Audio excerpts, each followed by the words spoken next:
Good evening, ladies and gentlemen. Welcome to the Hoover Institution. My name is Samuel Huntington. I'm the Distinguished Visiting Fellow in Middle Eastern Studies here at the Hoover Institution, and I'll be moderating today's discussion. The Hoover Institution is an organization dedicated to seeking to improve the human condition by advancing ideas that promote economic opportunity and prosperity while securing and safeguarding peace for America and all mankind. Two ideas that are deeply linked. With its distinguished scholars, renowned Hoover Library, and the distinction of having two former secretaries of state among its scholars, the Hoover Institution, through its DC office, aims to build on that reputation and offer the DC policy community a chance of engaging with the work of its scholars. Today, we are delighted to have with us Elliot Abrams in a discussion of Realism and Democracy, American Foreign Policy After the Arab Spring, his important new book. In the immediate aftermath of 9/11, as the United States searched for an answer, for an explanation of what had taken place, an argument emerged linking terrorism and tyranny in the broader Middle East. A freedom deficit existed, and the antidote was a freedom agenda. The argument had not been entirely new.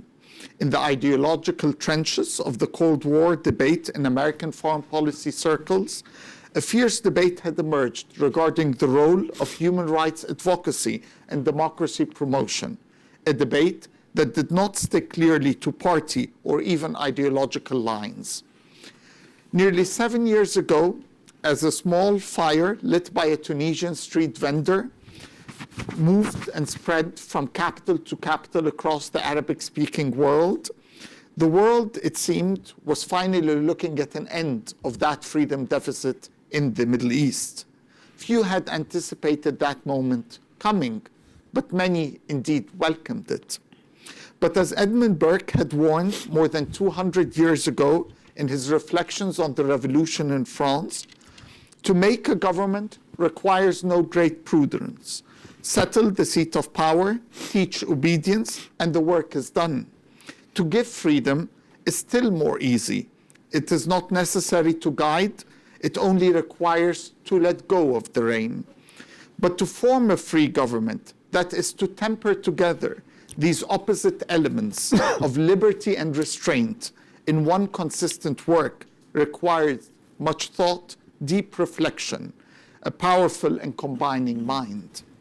Today, events both in the Arabic-speaking world and in the United States have called democracy promotion into question.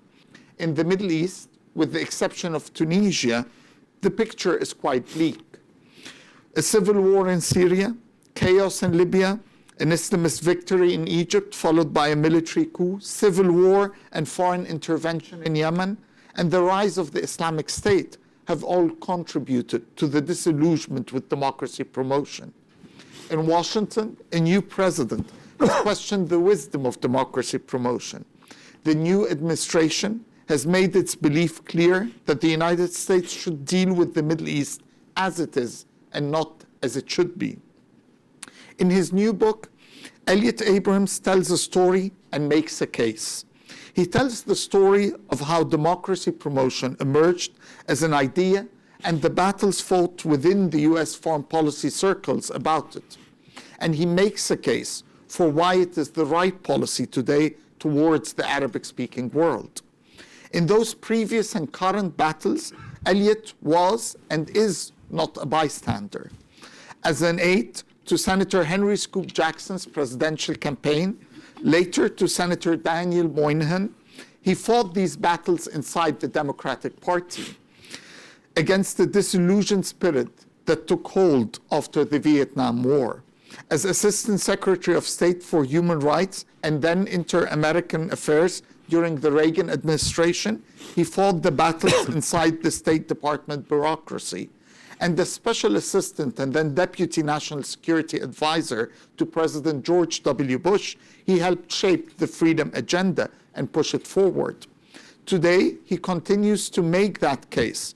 marshaling 4 decades of experience as an American official and leading Middle East expert, showing that deals with tyrants will not work, making the case that Islamism is an idea that can only be defeated by a better idea, democracy.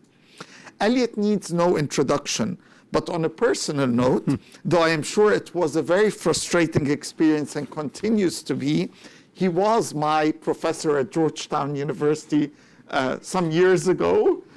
And as a matter of logistics, Eliot will be saying a few words about his book, after which I will be discussing the book themes with him until about 6:15. I will then open the floor for questions. Please join me in welcoming Eliot Abrams for our conversation of his important new book. Thank you. Thank you. Thank you for that very interesting introduction. And thank you all for being here. I have to apologize for this cough. It struck me as I was coughing earlier that the last time I spoke at Hoover, I had laryngitis. So it seems that there's something in the air around here that just, but we'll try. Let me try to make part of the argument briefly. Americans always favor human rights and democracy, always and everywhere. Why would we not? But there are times when people say, not here, not now. Now, we're familiar with this. We're familiar with this from the Cold War, where the United States was allied with many right-wing dictators. And the argument was the security dilemma. That is, sure, in principle, we'd rather have democracies that respect human rights, but we're in a war. We're in a war with the Soviet Union, the Cold War. And if you open up the political system, you're going to get a communist takeover, which will be bad or worse for human rights and certainly worse for American security, so we cannot take the risk. That's the kind of pure case, but over time, American presidents moved away from that position. When John Kennedy announced the Alliance for Progress in Latin America in 1962, he said, I think I have this pretty close to correct, those who make peaceful evolution impossible make violent revolution inevitable. And it was that kind of thinking that led Ronald Reagan to try to push out Marcos in the Philippines, or Pinochet in Chile, or Chun Doo-hwan in Korea. It wasn't because he wasn't an anti-communist. He was, obviously. But he thought that's not an effective, that kind of repression is ultimately not an effective form of anti-communism. Fast forward to now. And you get the same security dilemma, and the argument is we have a problem. We have an enemy, Islamist extremism, violent Islamist extremism, jihadis, Al-Qaeda, ISIS. And if you open these political systems, you're giving them an opportunity to take over, which they will seize. Thus you see Morsi, you open the system, you overthrow Mubarak, Morsi ends up being president. And I make fundamentally 2 arguments against that view. The first is, it is not inevitable that when you open a political system, jihadis win. I mean, first of all, we have not seen this happen in Muslim countries in Asia.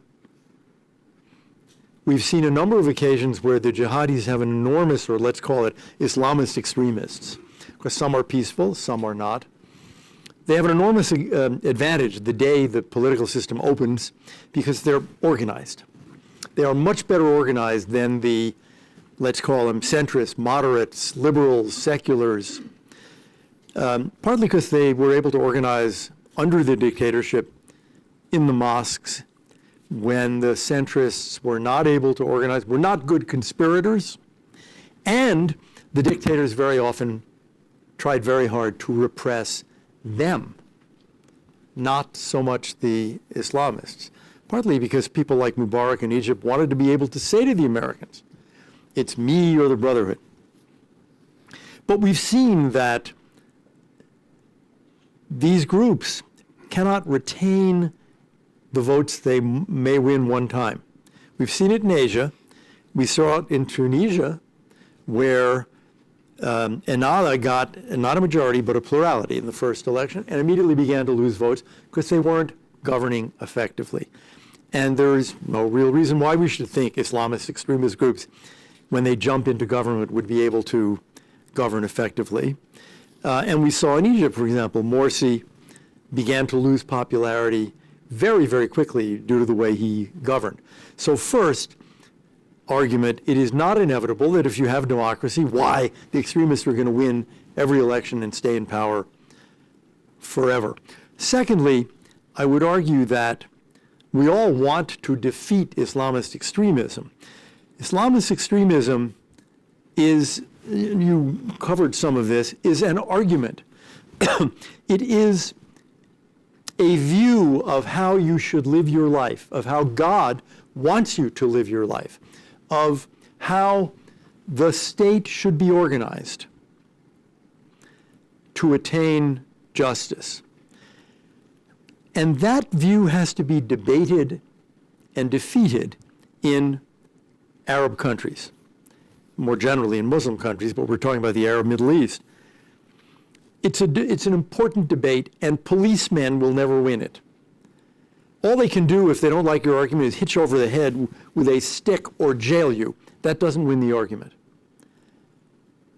The argument has to be won by people generally called politicians who can make a better argument that will persuade the people of the country.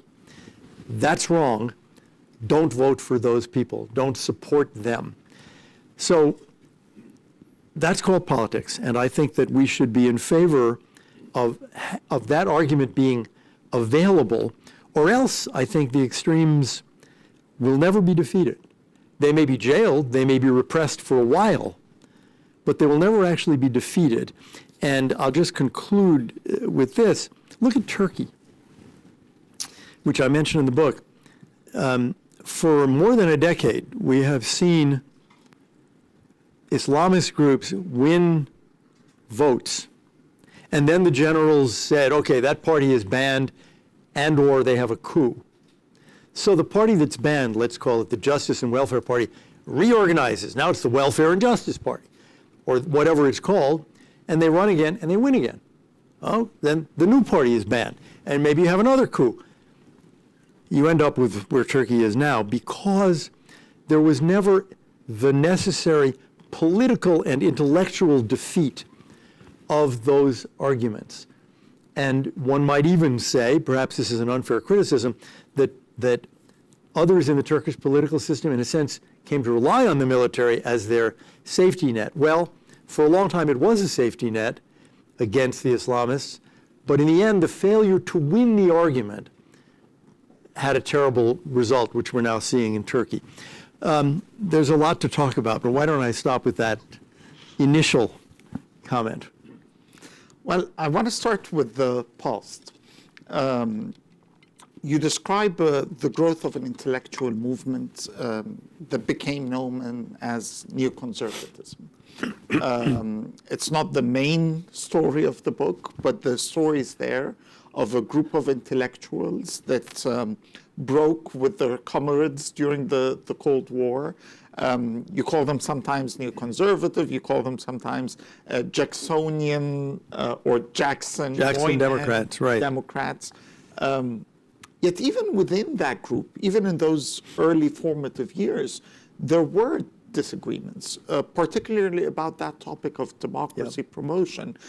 You tell the story of your relationship with Jeane Kirkpatrick, yes. for example, and how it deteriorated because of the policy disagreements. Irving Kristol, often considered the godfather of neoconservatism, also had his doubts about democracy promotion. What is neoconservatism then, and where does it stand today?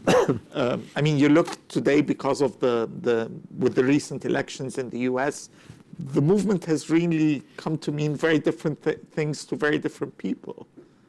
What does a neoconservative mean? Well, the term is now most often heard as a term of abuse.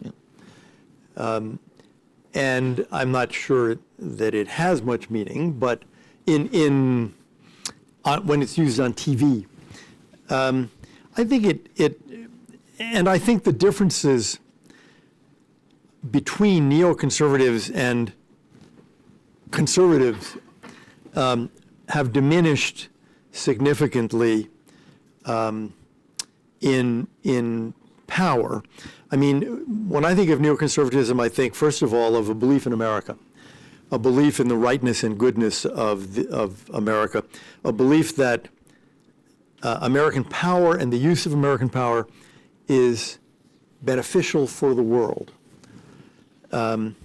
America as the defender of democracy and the West,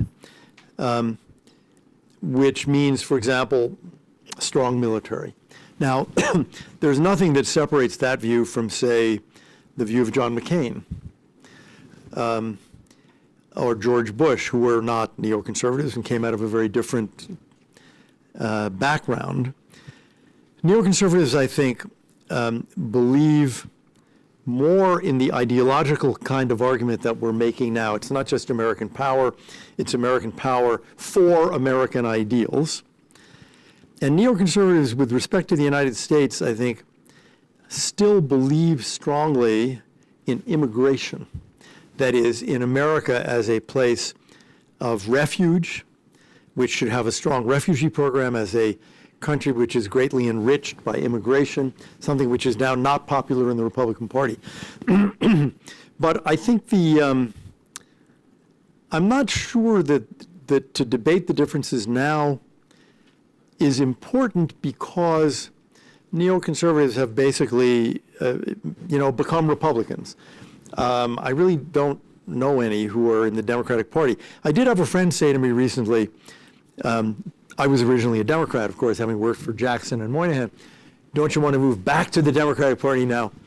And the problem with that invitation is that the Democratic Party, yes, I would like to move back to the Democratic Party of Scoop Jackson and Pat Moynihan and, Truman and Kennedy and Johnson, but that party doesn't exist.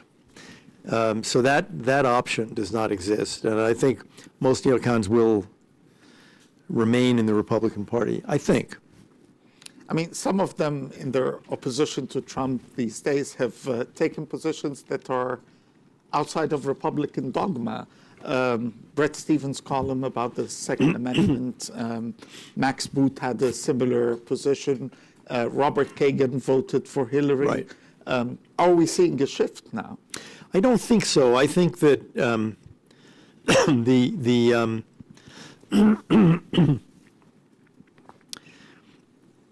the dislike of President Trump, I think, is special.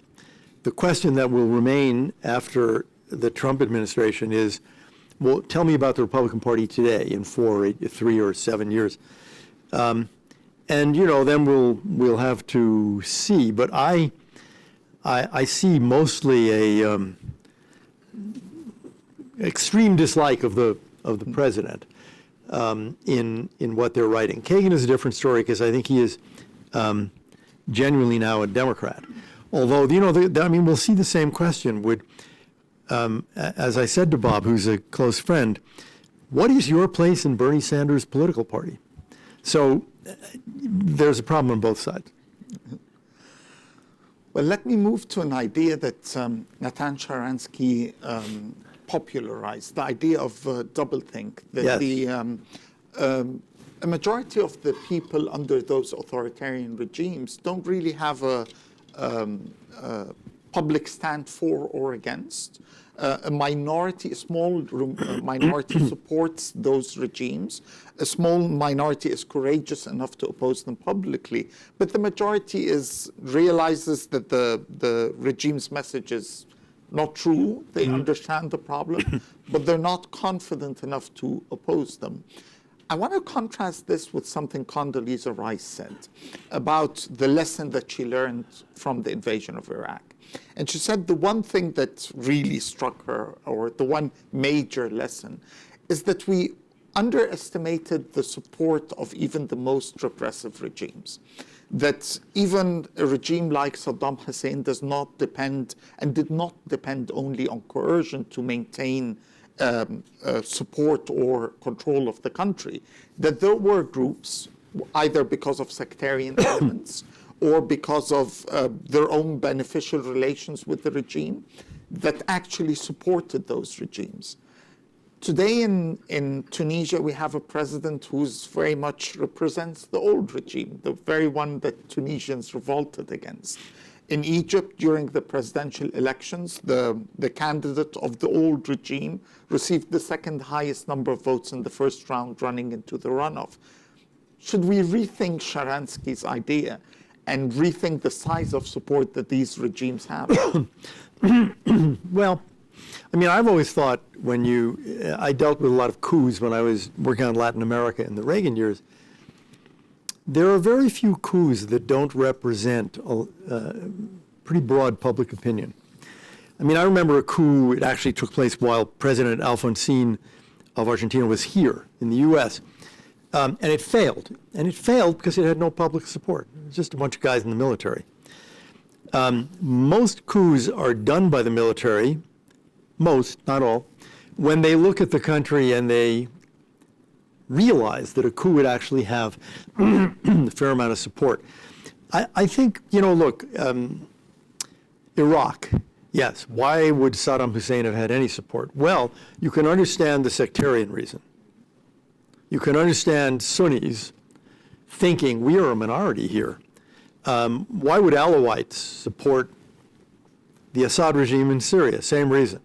We are a minority here. Things will be worse for us if the regime is overthrown. In fact, they may really be dangerous for us. So you can certainly see that when it comes to ethnic or religious minorities, especially. When I think of what Sharansky was saying, I think of Romania.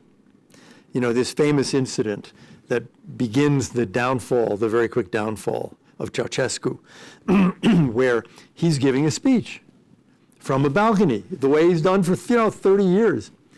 And an old woman in the crowd called out, "Liar!"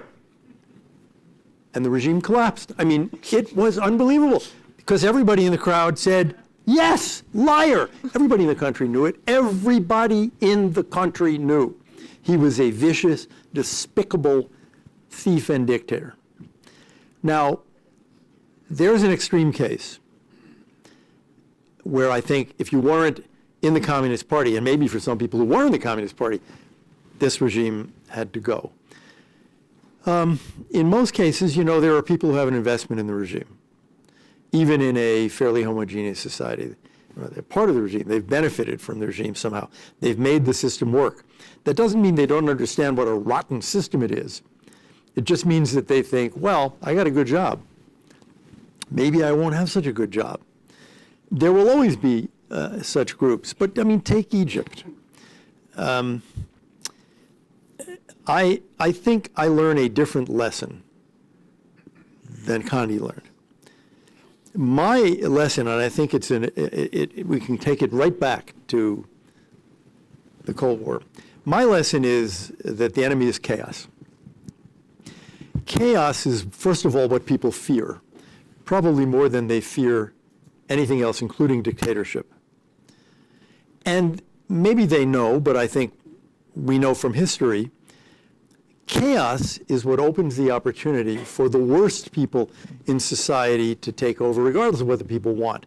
So, how does Lenin get to rule Russia? The collapse of the regime. Utter collapse of order and authority, partly connected to World War I. How does Castro get to take over Cuba? How does Khomeini get Iran? How do the Sandinistas get Nicaragua? And I think the answer is order collapses, and that means the security forces collapse.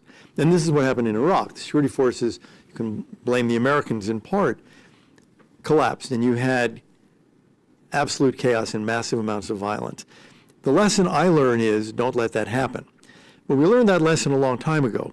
I had, as I mentioned in the book, a 30-year argument with Henry Kissinger about Chile. because we did, in the Reagan administration, try to help Chileans push out Pinochet. And Kissinger's view was, didn't you learn anything from Iran in 79, from Cuba in 59? And the answer was, yes, we did. And what we learned was, don't permit chaos. You know, who was the head of the Chilean army after Pinochet was forced out as president? Pinochet. Pinochet. That was the deal that was made. For 10 years, he was the head of the army. Security forces were there. And we also were able to say, this was maybe a best case, to Kissinger and to others, what will happen after Pinochet is gone? I'll tell you what will happen. You're going to have elections. The Christian Democrats are going to win. See that guy? And that guy? One of those two guys is the next president. And whoever is first, the other guy will be second. And we were right. We understood that. And maybe we lost that understanding because we certainly permitted absolute chaos in Iraq with, terrible results. But that's my lesson. Don't permit chaos because nothing good will possibly come out of that. And that is, I think, what people fear when they fear change. They don't, I think, fear this regime will be replaced by a democratic regime that will not arrest your son or daughter at midnight and throw them in a prison and not tell you what happened to them. That's not what they fear. I think they fear disorder. Let me go back to something I mentioned in the introduction, and that's Islamists have ideas. You're right that they have ideas, and not only their guns, but their ideas as well must be defeated. I think hardly anyone would disagree with that. But then you move a step further and argue that Islamism is an idea that can only be defeated by a better idea, democracy. Is democracy an idea in the first place, or is it a mechanism of deciding who takes power? When we use the word democracy, what do we exactly mean by that? Well, I think it's important first to say that democracy is not just procedural.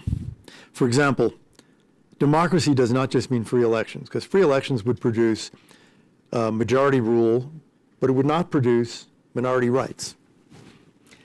It would permit you to do any series of terrible things to minorities, and you've got no recourse. So we believe that a democratic system includes free elections, but it also includes constitutional rights that may not be overturned except with supermajorities. An independent system of justice that can limit the power of the executive, and so on. So it's a whole system of liberal democracy. Yes, and it's a system of protecting, liberal in some ways. I mean, for example, I say in the book, one can envision a democracy that is not very liberal on sex and gender matters, and that is popular in the country in question. We should get to the question of culture soon, but I do think that democracy is more than a series of procedures. But I would ask you, I mean, Egypt is, the most important case because it's the most populous Arab country. So Not because I come from that country. No. That's coincidental. So you have the Brotherhood, and you have more extreme groups than the Brotherhood arguing about how Egyptian society should be organized justly, correctly. What is Sisi's argument? What does Sisi have to say about the good society? I would say nothing. I mean, he has no argument. Yes, the Brotherhood is bad. The extremists are bad. They should not rule the country. But what is the message of the regime other than we'll protect you from those bad people? At least we're not Iraq and Syria, as the popular saying in Egypt goes. So far. Look around us. Right. Everyone else is doing worse. At least the state hasn't collapsed in... Well, it's true. I mean, in every other Arab country, this is the message that rulers give. And I think it's important, and they rely on it. Because, I mean, Jordan, for example, now with 1 million who knows how many, Syrian refugees, Jordanians, I think, look around and say, well, the system may not be perfect at all. It may not even be a great system, but it works. And we do not have this kind of horrible violence and disorder that others suffer. And that's a good argument. And it's an argument that Mubarak used to make, too. And the question, I guess, is, well, are those, in fact, the only alternatives? Is it Morsi or Sisi? And, I mean, you mentioned the election, which Morsi won. It's interesting. He barely won. It was 51-49 against someone who was, in a way, a very weak candidate. He had been, it was General Shafiq, who had been a Air Force general. He was a protege of Mubarak's. He was really a relic of the old regime. Yet, he got 49% of the vote. The question, I guess, is that because people thought Mubarak was just terrific and this is the closest facsimile we can get, or was it a vote against the Brotherhood? I mean, obviously it was a combination, but 95-5 or 595? So let me go back further to this idea of democracy promotion in the first place and as a solution. 9/11 happens. Right. President Bush had not been elected on an interventionist foreign policy at all. He criticized Clinton and Al Gore's foreign policy. America, in a sense, should come back home. Then the transformation happens. The argument that there is a freedom deficit and that the solution is thus a freedom agenda. Why was that the answer? Well, Bush had to ask, or did in any event, ask himself that question. What's going on here? Why do these societies produce these killers? Why the growth of this kind of extremism? And his conclusion was, well, look at these societies. You are an 18-year-old young man. You're not from a rich family or the royal family. You have nothing, and you have no future. You have nothing. You have no political rights. You have no economic rights. Your chances for social mobility are next to zero. Your chances of getting arrested if you say anything about that are near to 100. You have an embittered generation. He didn't invent this idea. It was circulating, and the most striking example of it is the 2002 Arab Human Development Report put out by the UN Development Program, which coined the phrase freedom deficit, and which gave some startling figures, like the Arab world was translating into Arabic approximately 5% of the number of books that Greece was translating into Greek, with a population, whatever it was, 50 times as large. I mean, so there was something wrong here. These Arab intellectuals who wrote that report said about their societies. And that was Bush's conclusion, that you needed to open these societies. And it was economic as well as political, so that people saw a future for themselves, and one that they did not have to achieve by killing innocent people. That was the conclusion he reached. There are plenty of people who didn't reach that conclusion. You could, I suppose, argue what you need is more effective dictators. I mean, I do think it's striking, as I discuss this some in the book, no king's been overthrown.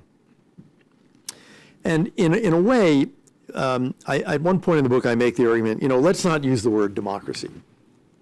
Let's use the word legitimacy. People don't want illegitimate regimes governing them, and they have a tendency to rebel against those regimes because they have, by definition, no right to rule. Okay. There are several forms of legitimacy. Democratic legitimacy, we like that. Performance legitimacy, meaning you're ruling pretty well. I would say the UAE, Singapore under Lee Kuan Yew, not democratic, but pretty effective and efficient. The economic growth is remarkable. Communist China today, I think a certain amount of legitimacy gained by the tremendous economic gains of the last 20 years since Deng Xiaoping, and then monarchic legitimacy.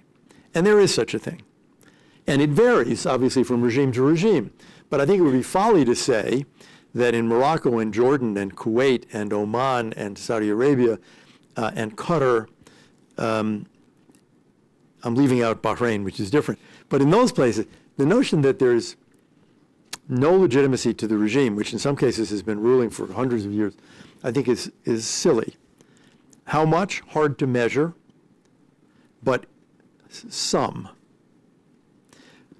I want to get to that, but let me first return to this point about the freedom deficit. So there are other arguments. It's because of American foreign policy towards Israel that the Arabists in the that was the State Department. The State Department they hate us pushing right. That they're poor. It's the poverty. it's these things, and the argument that the Bush administration took as a way to explain that it's a freedom deficit. Why is there an Adal Hassan at Fort Hood?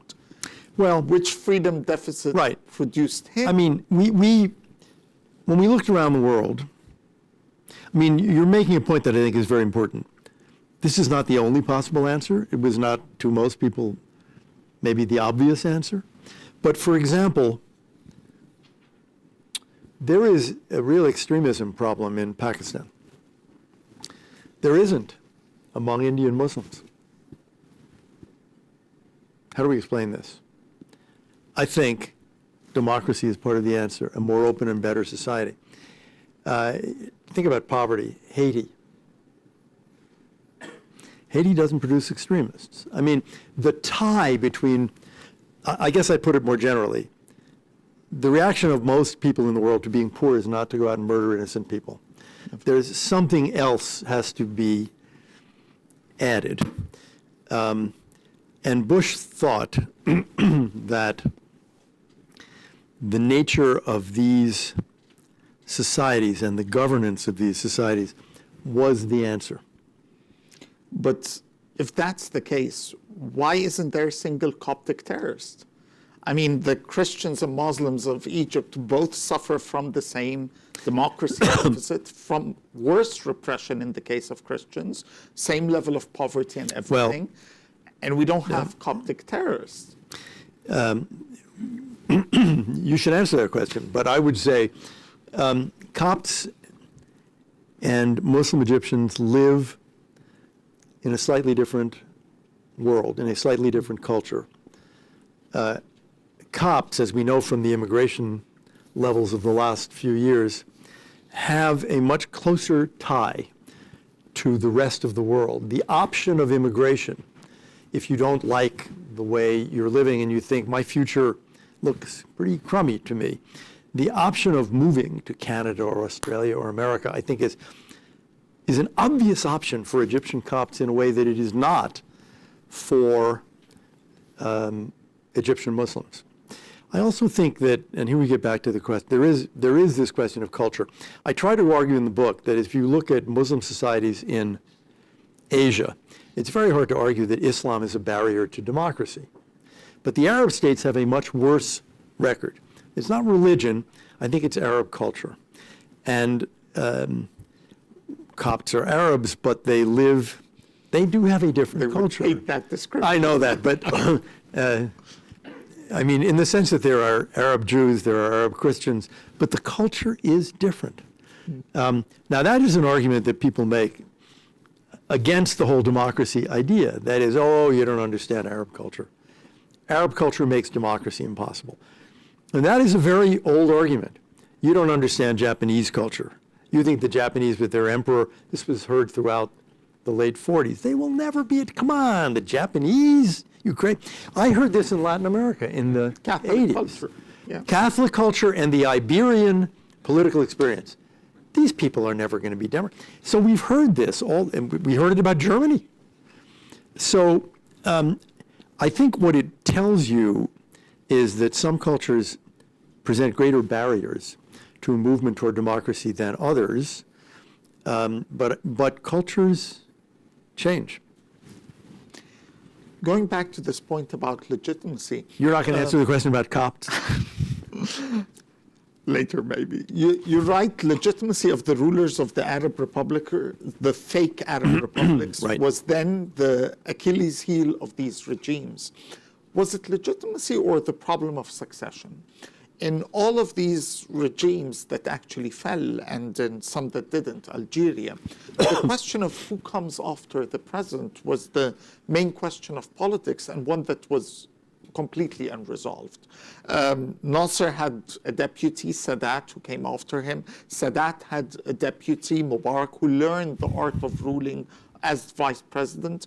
For 30 years, Mubarak didn't have a clear successor. Right. Qaddafi didn't have a clear successor. In Yemen, the president, Ali Abdullah Saleh. Is it the regimes, the authoritarian regimes, like the PRI in Mexico, for example, or the Chinese Communist Party, that maintain power for the elite, but change the face of the guy on top in the case of China, every decade? Yeah. Are they able to survive better because of that? Well, it's a very interesting and difficult question. But I would distinguish. I would distinguish between parties like the Congress Party in India or the PRI in Mexico that do have a mechanism of succession. It's not quite obvious. If you go back to the sort of decades of dictatorial rule by the PRI in Mexico, you never quite know who's the next president, but you know what the system is, and it continues to work. In the book, I have a quote from the great sociologist Seymour Martin Lipset about what legitimacy is, and basically it's accepting that the system of government is the best system of government possible here, now. And I think that in Mexico in 1950, that was true.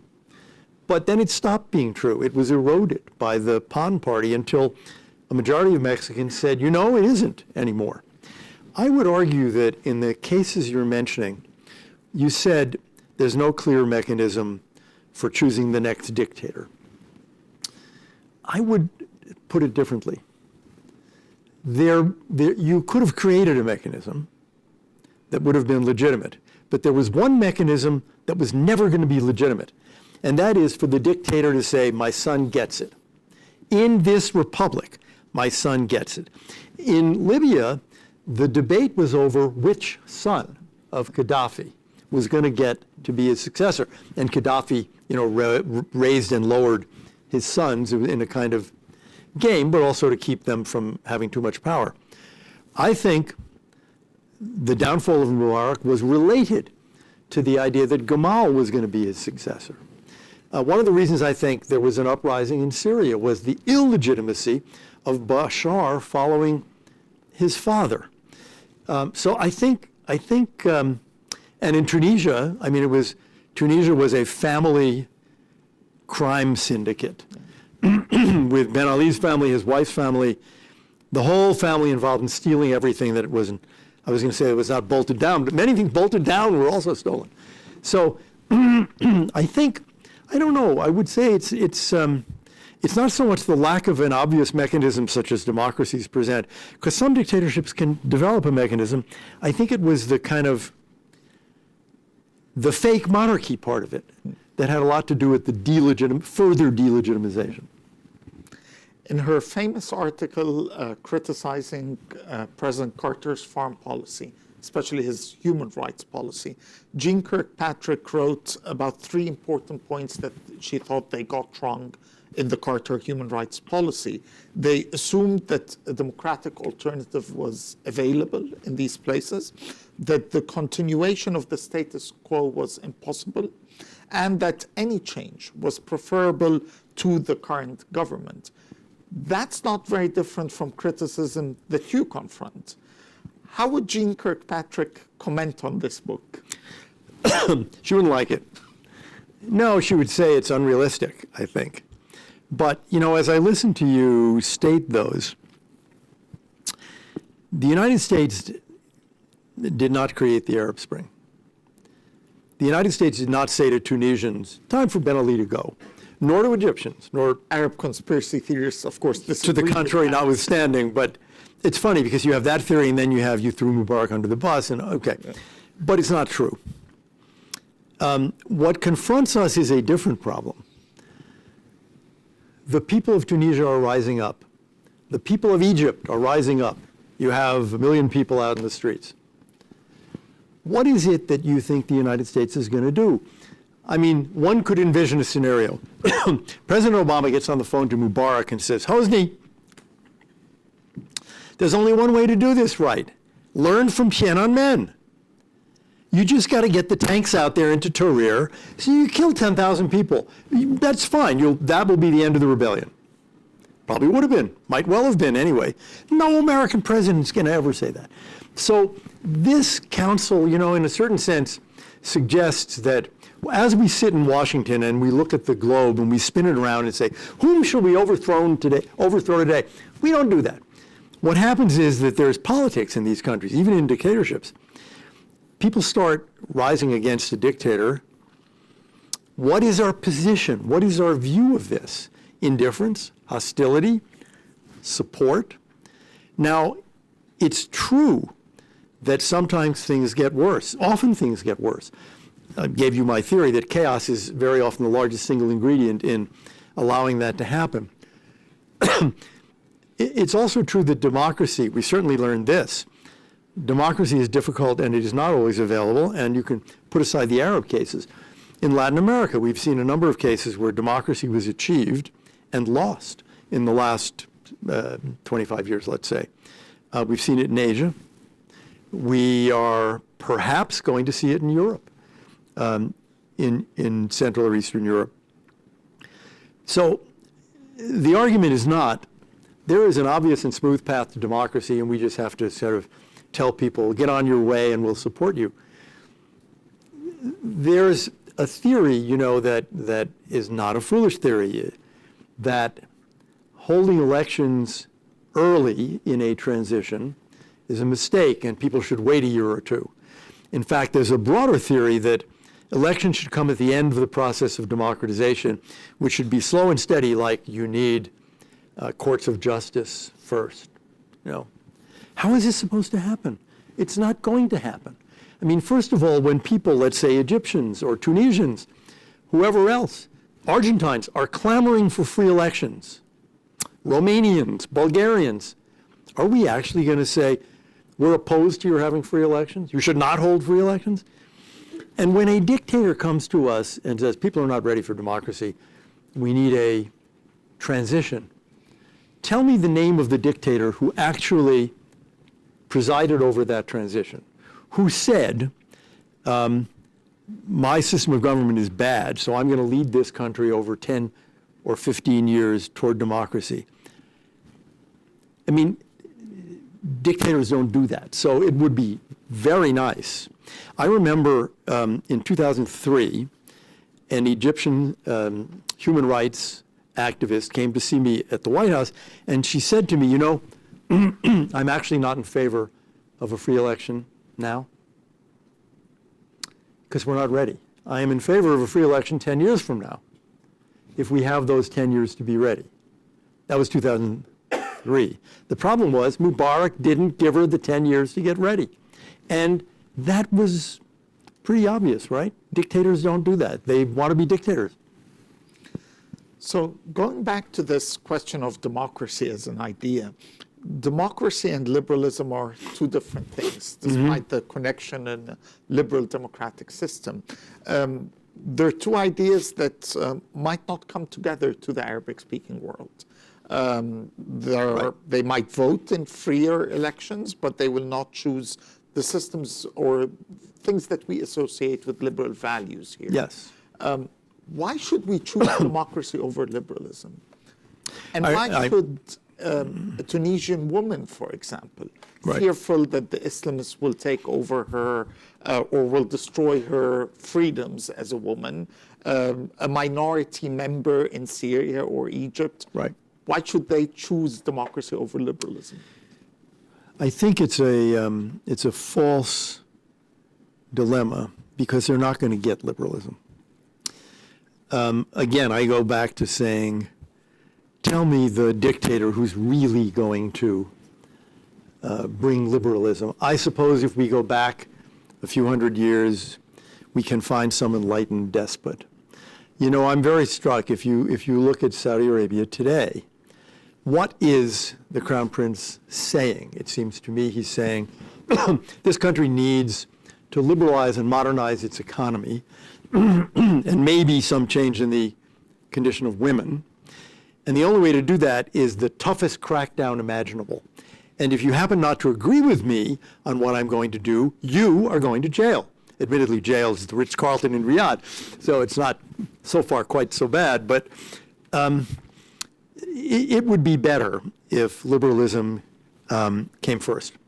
I mean, that is, in a sense, the American story. More broadly, it is the story of the British colonies. It's the story of Canada and Australia and New Zealand. It's the story of Jamaica and Barbados. It's a great story. But I don't remember, you know, Ben Ali offering Mubarak or Assad, or for that matter, Brezhnev or Ceausescu making that offer. Those were not liberal societies. Now, you ask a very good question. There are the danger of an Islamist rule, even one that comes through winning an election, is particularly bad for certain groups in the society. Non-Muslims, in many cases, women. Now, it didn't happen. It hasn't happened anyway yet in Tunisia. But I think the question of built-in minorities, women are, after all, probably not a minority in most societies, Copts in Egypt, Christians, Yazidis, Baha'i, is, I think, an even tougher question. And, you know, I have what may seem an odd answer to that, but I think these changes will, over the decades, lead in the direction of democracy. I do not think Arab societies are immune and will never, not even in a century, move toward what we would view as democratic systems of governance.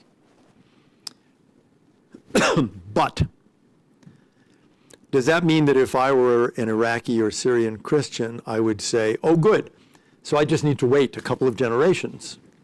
I think I'd get out, actually. Because I don't think one can be confident that in what can be a very difficult transition period, minorities will be protected. And in fact, that's what people are doing. Now, we should, I would argue, we Americans, that is, should have done a better job, should be doing a better job at protecting minorities, you know, through aid, through cajoling. Some places we have military on the ground. But it's still going to be a problem for particularly religious and ethnic minorities in the Middle East. And even if optimism proves justified, and, you know, pick a number, 30 years from today, 50 years from today, all of the kind of constitutional protections we think are deserved are there. Well, I have a 10-year-old boy, let's say. I have a 12-year-old girl, let's say. What's going to be their lives over the next 20 or 30 years? I may not want to take that risk. So one solution that's, in a sense, you suggest, or one approach, is that while you don't want to ban Islamists from political participation, you want to condition that participation. You set a number of rules, an oath to respect the integrity of the state or the state's idea, respect the outcome of elections, renounce violence, abide by the constitutional provisions, internal party unity. Internal party democracy. The last one, internal party democracy. The last one is perhaps problematic for groups like the Muslim Brotherhood. But the first four, they'd be fine with them. They publicly renounce violence. They publicly abide by the rules of the games. Shouldn't we be looking at different sets of rules? Rules like do you respect minority rights or not? Do you respect religious freedom or not? The rights to protest, to free speech, to these. Shouldn't these be more the criteria we look for? Well, I think they should all be, but you know, most Arab states are pledged to those, and they're pledged to the Universal Declaration of Human Rights and the International Covenant on Civil and Political Rights, and many of those are in their constitutions. So you are pledging to those. With reservations in the case of the Arab states for the in some human rights. Well, in some. The Saudis took a reservation on religious freedom, but most countries didn't. Most countries didn't. Yeah, I mean, again, all we're doing is cajoling here, right? These are not our countries. We can't impose this, but we can push it. And I think it's important for two reasons. First, maybe it affects behavior. But second, what you are doing here is laying the groundwork for kicking people out when they violate the rules. It's very striking to me. There are a lot of people around the world who follow this pattern of being democratically elected and being undemocratic. For example, Robert Mugabe in Zimbabwe, who's one of the most vicious dictators, democratically elected the first time. Chavez in Venezuela, democratically elected the first time. Father Aristide in Haiti, democratically elected the first time. Morsi, democratically elected. And then they violate the rules. And you hear people saying, oh, but he was democratically elected. All the more reason that people should be complaining, be demonstrating. We did nothing, that is the United States of America. We watched, we thought Mubarak was basically fine. We thought the SCAF was fine. Then came Morsi. We didn't criticize Morsi. I note in the book that, you know, there is this, it's common in the Arab world, it's a crime to insult the president. It comes from the days of monarchy. In the monarchies, it's a crime to insult the king. And that was carried over from King Farouk. If you look at the number of cases of people prosecuted for insulting the king under Farouk, insulting the president under Nasser, Sadat, Mubarak, Morsi had more of those prosecutions in 1 year than those guys did in about 50. And we didn't say a word. So I think one of the things you're doing when you ask people, you try to push people to make those pledges is you've got the basis of saying you're a liar, you're violating what you pledged to do, and you are losing or have lost legitimacy to rule this country. And that is something I think for us, but also more for the people of the country. Well, to be fair to Gamal Abdel Nasser's reputation as a dictator, those who criticized him weren't exactly taken to courts in that case. They suffered the worst consequences, let's put it this way. We're already out of time, but I have to end with this question. In his speech to the British Parliament, President Reagan said, no democracy is not a fragile flower. It still needs cultivating.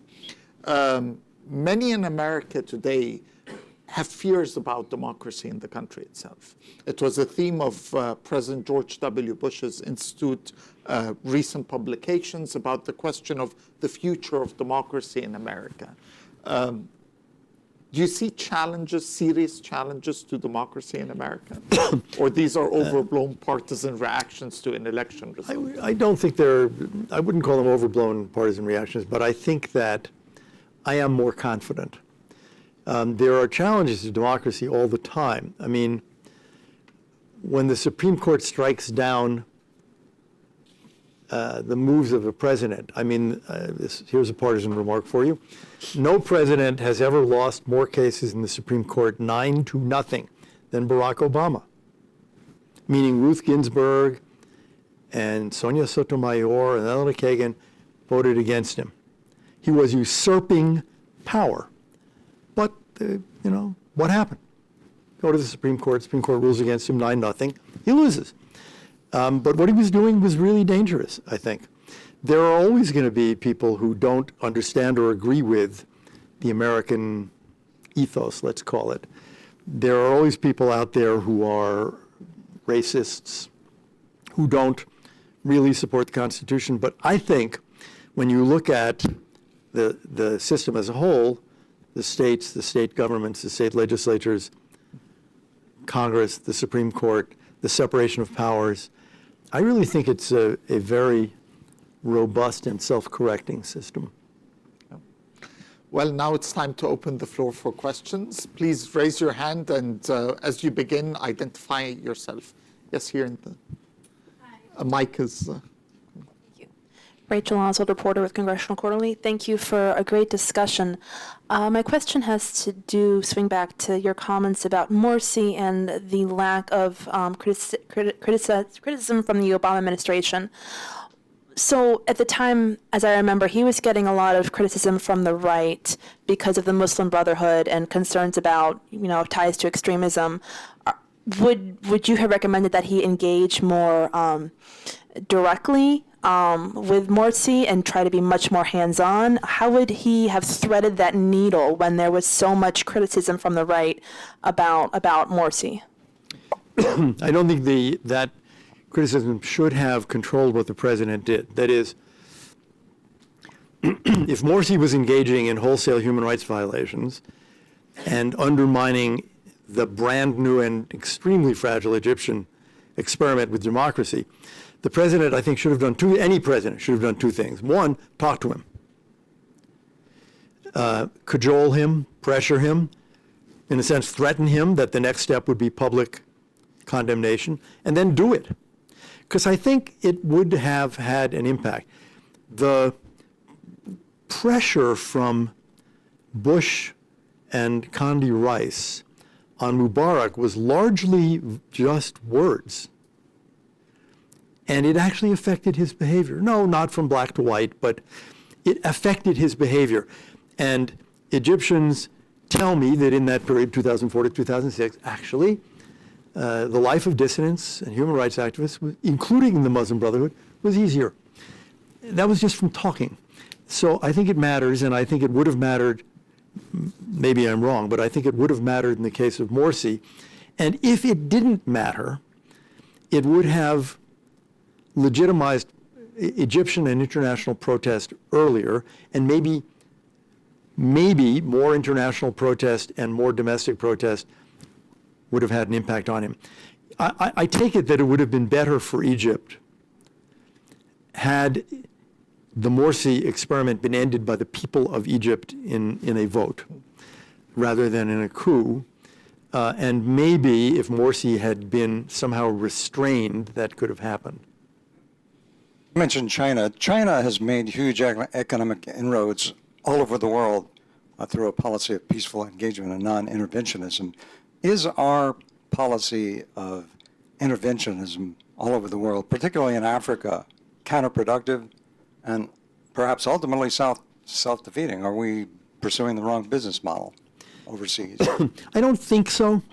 I don't worry all that much about the Chinese, partly because I think there are a lot of cases in Africa and elsewhere where, the Chinese make a deal with the dictator to build a railroad, let's say.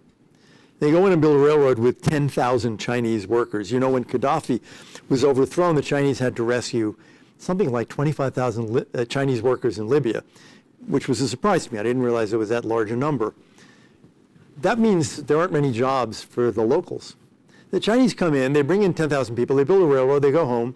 Meanwhile, they largely keep to themselves. They are not popular, they are not liked, they are not doing much for the society, though they have built a railroad, which may or may not be a useful thing. So I'm not so troubled by that. And I think people recognize if they're supporting a hated regime.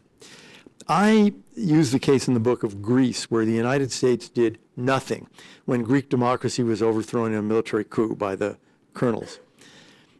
Polls show that we are less popular in Greece than any other European country, year after year. And I think that's why. I think there's a memory that you guys were not with us. You guys did not help. When we were fighting, you were talking to the colonels. So there is a question here. And obviously, each case is going to be different. But I think the Chinese may be storing up some trouble for themselves by not only being a viciously repressive regime, but by helping any viciously repressive regime that can use some money. I think in the long run, people will like America, even in the medium run, will like America and Americans better than China. Yes, here. Please wait for the microphone. Hi, Stanley Roth, retired, former U.S. government and then corporate.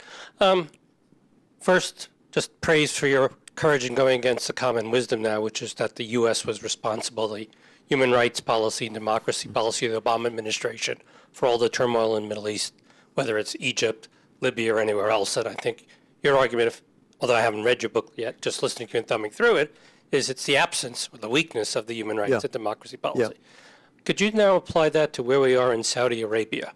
I mean, we have a situation with very aggressive embracement of the government by President Trump, including on the military side, and we have these new events, and, you know, obviously you don't have a crystal ball, but what do you think in terms of where we're going?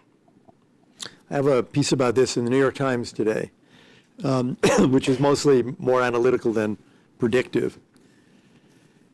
I think first, what happened here? I think Salman becomes king, and he and his son look at this situation and think, we're going down.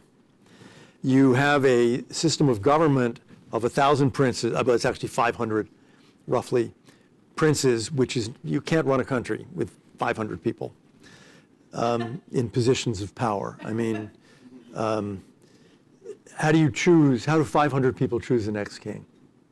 And in the following generation, how do 2,500 people choose? And the system is based on $120 oil, which will never return, I think. And you have a growing population, unlike Qatar or the UAE, which have tiny populations of citizens. Saudi Arabia is, tens of millions, maybe 30 million people. Not prepared for the 21st century because it's a crummy educational system. So you're looking at that now and you say, we are in trouble and we've got to change this and we've got to start changing it fast. And I think that's really the conclusion they came to. Now, who would not want to change it? Oh, a lot of people. There's a lot of people benefiting from the system in the royal family, in the big commercial families, the clerics, the Wahhabi clerics. So you have Mohammed bin Salman basically saying there will be no opposition. People who oppose go to jail.